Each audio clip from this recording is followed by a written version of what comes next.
অনুপ্রেরণার আরেক নাম। মানে খাইতে খাইতে তো শেষ হয়ে যাচ্ছ তোমরা। মিস্টার ব্রেইনলেস, আমি আপনাকেই বলছি, ব্রেইন থাকলে বোঝার কথা। 350 টাকা বইয়ের দাম। নবীজি কি পদ্ধতিতে চিকিৎসা করছে পুরো বইয়ের পাতা দেখছো? হ্যাঁ, থসব বিলালে বইটা আনেন নাই? হ্যাঁ, বইয়ের মধ্যে কিচ্ছু নাই, 34 পাতার একটা বই যে এরকম। 100 টাকা খরচ হয় না, এই বইটা তুমি 1000 টাকা কেমনে বিক্রি করো? এটা ভক্তদের ভালোবাসা, এটা মানুষের ভালোবাসা। আমার কাছে 1000 দিয়ে নিচ্ছে। ওই 2 পাতার একটা গুগলে সার্চ দিলে ওরগুলা বাণী অহরহ আসবে। ওই যে বই লিখছে, আমি চ্যালেঞ্জ দিয়ে বলতে পারি, আমি যদি 6 ঘন্টা বসে থাকি ওই রকম বই আমি 2টা লিখবো। লিখে ফেলেন আপনি। আপনার ভালোবাসলে আমি 1 লাখ দিয়েও নিতে পারি, আপনার ভক্তরাও নিতে পারে।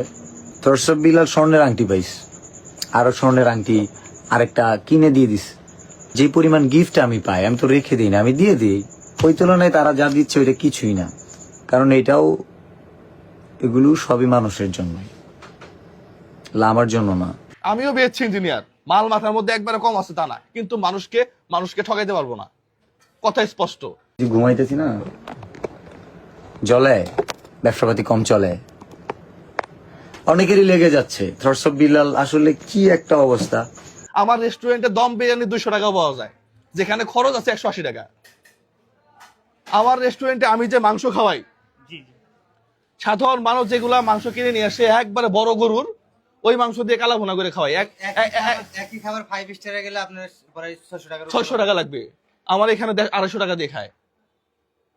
আবার এখন থরসব বিলাল একটা ওয়েবসাইট খুলছে, thorsabbilalbrand.com, কি 100 টাকার বই 1000 টাকা বিক্রি করে ফেলতেছে। আর 500 টাকা কেজি গরু মাংস 600 টাকা কিনা আমরা বিক্রি করতে পারতেছি না, খাচ্ছে না। জলে কেন ভাই? অনেকেই তো ব্যবসা করে। 250 টাকা দিয়ে যে জায়গায় গরুর মাংস পাওয়া যায়, থরসব বিলাল 300 টাকা দিয়ে চা বিক্রি করে আসছে। এখন আমি যদি কই 5 স্টার হোটেল ওগুলো 600 টাকা, আমার এখানে ওগুলো 100 টাকা, বেটা তুই 5 স্টার হোটেলে ব্যাস, 5 স্টার একটা হোটেল দিলে 2 থেকে 300 কোটি টাকা লাগে। কেন রে ভাই, কি সমস্যা? ব্যবসা হয় না? আইডিয়া শেয়ার করবো। থরসব বিল্লাল হিউজ পরিমাণ ভ্যালু কামাইছে। ওয়েল, তোমার এই ভ্যালুটাকে কাজে লাগে মানবিক কাজ করো, অন্য কাজ করো, ঠিক আছে? বইটা তুমি 100 টাকা করে বিক্রি করতা, 150 টাকা করে বিক্রি করতা। আমার কাছে আসার পর আমি বলছি যে এটা কি হইলো, তাহলে তো শত শত মানুষ প্রচারিত হচ্ছে। আমি বলছি তোরে বই কিনতে হবে ভাইয়া, আমি কাউকে বলছি বইটা কিনতে হবে। এটা কি বিসিএস চান্স পাবে? এটা কি মেডিকেলে চান্স পাবে?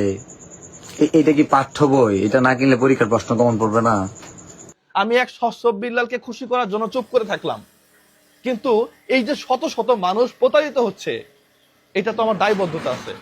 ওই যে বলছি না, কিছুটা সফল হলে হিংসুকেরা যদি অহংকারী বলে বিষয়টা সহজভাবে নিতে পারে না। একটু ঘাটলে বোঝা যায় হজম শক্তি কম, প্রতিহিংসা পরায়ণ, অন্যের ভালো দেখতে পারে না, তারাই বলবে অহংকারী। লজ্জা লাগে। মানে মানুষের বয়স হইলে যথেষ্ট, একটা মানুষ যদি সিনিয়র থাকে, তার সিনিয়র একটা রোল থাকে, এটা প্লে করতে হয়। না না, 10 টাকা দিয়ে যেটা দিছে এর মধ্যে যত লেখা আছে, বিশ্বাস করো এতটুকু এর মধ্যে বেশি আছে, এটার মধ্যে বেশি আছে। যে বইয়ের দাম 10 টাকা, হ্যাঁ। আর ওই যে বাণীগুলা লিখছে আমি দেখাই, যে এইটুক করে বাণী ওই যে গুগলে ট্রান্সলেট করে ভিতরে আবার দিয়ে দিছে যে ট্রান্সলেট অটো করা যায়। এখন আবার হাতে বই লিখছে 10,000 টাকা করে নাকি। এই বইটা পড়া অনেকে ভারতের অনেকে মুসলমান হইছে। হ্যাঁ, এগুলা ধোঁকাবাজি। 1 টাকার দেন মোহর হয়, আবার 1 কোটি টাকার দেন মোহর হয়, 100 টাকার বইও হয়। এই ছাগল, 12,000 টাকা বেতনে চাকরি করা ছেলেটা যখন মাসে 15 লক্ষ টাকা ইনকাম করে, ওইটা বেশি হয়ে গেছে মনে হয় না? যখন তার আর্নিং এর রেমিটেন্সই আসে 40-45 হাজার টাকা, যেই রেমিটেন্স, যার মাসিক ইনকামের রেমিটেন্সই 40-50 হাজার টাকা ব্যাংকে জমা হয়, এদেশে এই দেশে পায়, এই দেশে আসে রেমিটেন্স। 12,000 টাকা বেতনে চাকরি করা ছেলেটা যখন মাসে 16 লক্ষ টাকা ইনকাম করে, ওইটা বেশি মনে হয়? ওইটা বেশি মনে হয় না? 100 টাকার বই 1,000 টাকা, এটা বেশি মনে হয়?